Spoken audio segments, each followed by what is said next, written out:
लोकी versus rock D जिबिक, कौन जीता कौन हारा ये वीडियो में आगे बता ही दूंगा तुमको।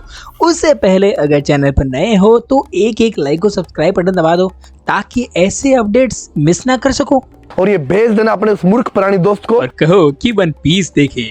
तो चैप्टर 1145 सीन शुरू होता है अंडरवर्ल्ड से, जहां पर स्ट्रॉ हैट्स और जायंट्स मिलकर उन मॉन्स्टर्स का सफाया कर रहे हैं। गोल्डबर्ग एक अजीब से दिखने वाले शील्ड से उस डायनासोर को रोकने की कोशिश करता है। इस लड़ाई में हमारे जोरो और सांजी भी शामिल होते हैं। जोरो एक ही हिट में उस डायनासोर को धड़ से अलग कर देता है और लगे हाथ सांजी भी इधर उधर कुछ किक्स मारता रहता है। गोल्डबर्ग उनसे कहता है इसका नाम है ग्रोगीसोरस और इसे हम खा भी सकते हैं, बस साथ में बूज मतलब दारू होनी चाहिए। सांजी कहता है लेकिन हम तो कोई दारू नहीं लाए। गोल्डबर्ग उसे बताता है यहाँ हंटर्स के केबिन में हमें खाना बनाने का सारा सामान मिल जाएगा, चलो हम ले आते हैं। सांजी उससे कहता है मुझे समझ ये नहीं आया कि ये चीज आखिर है क्या इसमें कोई डेविल फ्रूट खाया है, मतलब ये बोल कैसे सकता है। गोल्डबर्ग उसे बताता है कि ये उसके फादर के मरने के बाद से उसके पास आया है, जब वो यानी कि उसके फादर बिग मॉम से फाइट कर रहे थे। इसमें भी एक सोल है, इसमें भी एक जान है। सांजी कहता है तो क्या ये ज़्यूस की तरह है। गोल्डबर्ग शॉक हो जाता है और पूछता है क्या तुम ज़्यूस को जानते हो। सांजी उसे बताता है हाँ, वो हमारे नेविगेटर का पेट बन चुका है अब, मतलब एक तरह का सर्वेंट ही समझ लो। वहीं दूसरी तरफ लोकी अजरुद्दीन को सब बताता है कि उस पर होली नाइट्स के 2 बंदों ने अटैक किया था। अजरुद्दीन उसे कहता है कि ये तुम्हारी तबाही की वजह से हुआ होगा, तुम हर जगह वही तो करते हो। लोकी कहता है पागल हो गए हो क्या, वो बंदे इतने ज़्यादा पावरफुल थे, अगर वो मेरे साथ पहले होते ना तो मैं अब तक किंग ऑफ द वर्ल्ड बन चुका होता। इसी बीच जोरो, सांजी और गोल्डबर्ग वो डायनासोर को वहां ले आते हैं। जोरो सांजी से कहता है पता है ना, इसे मैंने मारा है। सांजी कहता है हाँ मैंने देखा था, ऐसा लग रहा था जैसे उड़ता हुआ ब्रोकली हो। और भाई हम यहाँ देख सकते हैं हमेशा की तरह बच्चों की तरह लड़ रहे ये दो। इसी बीच वो उस डायनासोर को पकाकर खाने शुरू कर देते हैं।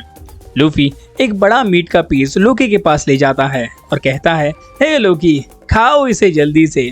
लोकी चिल्लाकर कहता है अबे गरम है ये।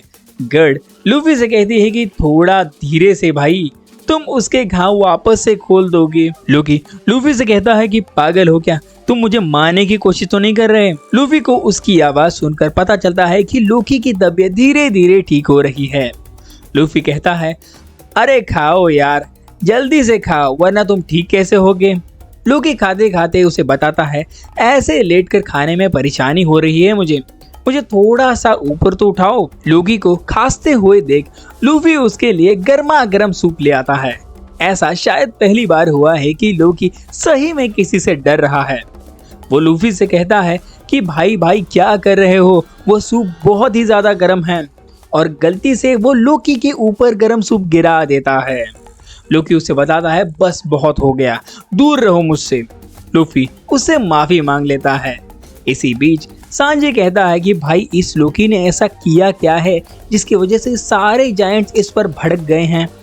जोरो कहता है मुझे लगता है उसने जो लूफी से प्रॉमिस किया है वो भी झूठ होगा। लोकी ये सब सुनकर उससे कहता है कि देखो शैंक्स के मामले में मैं जो बोल रहा था वो झूठ नहीं है।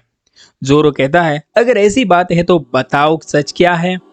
लोकी कहता है भाई हमारी डील हुई थी याद है, तुम मुझे आजाद करोगे और बदले में मैं तुम्हें शैंक्स का पता बता दूंगा। वैसे तुम उससे मिलने के लिए इतने उतावले क्यों हो रहे हो, और तुम्हारी सिचुएशन मैं समझता हूँ, ये सब मेरे साथ भी हो चुका है।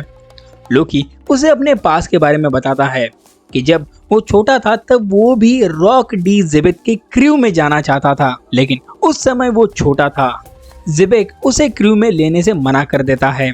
लोकी उसे कहता है कि मैं तुम्हें एक ड्यू के लिए चैलेंज करता हूँ, और इसमें हार लोकी की हो जाती है। इस सीन में एक पीछे से आवाज आती है तुम एक बच्चे को क्यों मार रहे हो जिबिक, और वो आवाज एडवर्ड न्यूगेट उर्फ व्हाइट बियर्ड की है। लोकी उनसे कहता है लगता है मैं गलत समय में पैदा हुआ हूँ। वही दूसरी तरफ डोरी और ब्रॉगी मिलकर उन मॉन्स्टर्स को मार गिराते हैं। उनमें से एक लोकी की तरह दिखता है। ग्याबान कहता है उसे मुझ पर छोड़ दो। ग्याबान उसे एक ही हिट में खत्म कर देता है और कहता है अच्छा हुआ ये बस बच्चों की इमेजिनेशन थी, वरना अगर ये असलियत में होता तो वो सबसे ज्यादा पावरफुल होते और हमें उन्हें रोक पाना हमारे बस की बात नहीं थी वो। लेकिन रुको, यहाँ पर और भी है, मैं उनको सेंस कर सकता हूँ। तभी दूसरी तरफ सोल और बाकी जायंट्स मिलकर जंगल में लगी हुई आग को बुझा रहे हैं।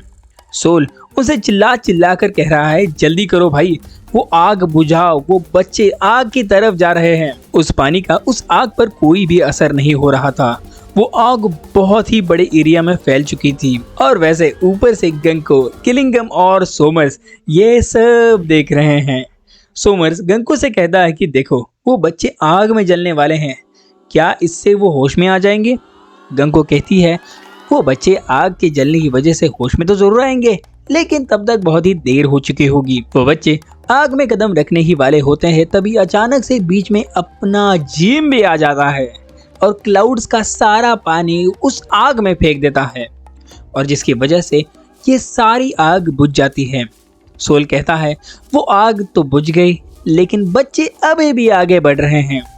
सारे स्ट्रॉ हैट्स को पता लग जाता है कि वो अपना जिम्बे ही होगा, क्योंकि इसी दौरान क्रॉन का शिप वहीं से गुजर रहा था जिसमें नामी और बाकी सब हैं। वो खुशी मना ही रहे होते हैं, तभी अचानक से वहां गंको आ टपकती है और क्रॉन को देखकर कहती है शायद ये बच्चा वहां स्कूल में नहीं था, और साथ ही स्ट्रॉ हैट्स भी शॉक हो जाते हैं। और बस यही होता है चैप्टर खत्म। अगर वीडियो यहाँ तक देखी हो तो चैनल को एक लाइक जरूर करते जाना और हाँ, सब्सक्राइब करना मत भूलना ताकि अगले चैप्टर को मिस ना कर सको।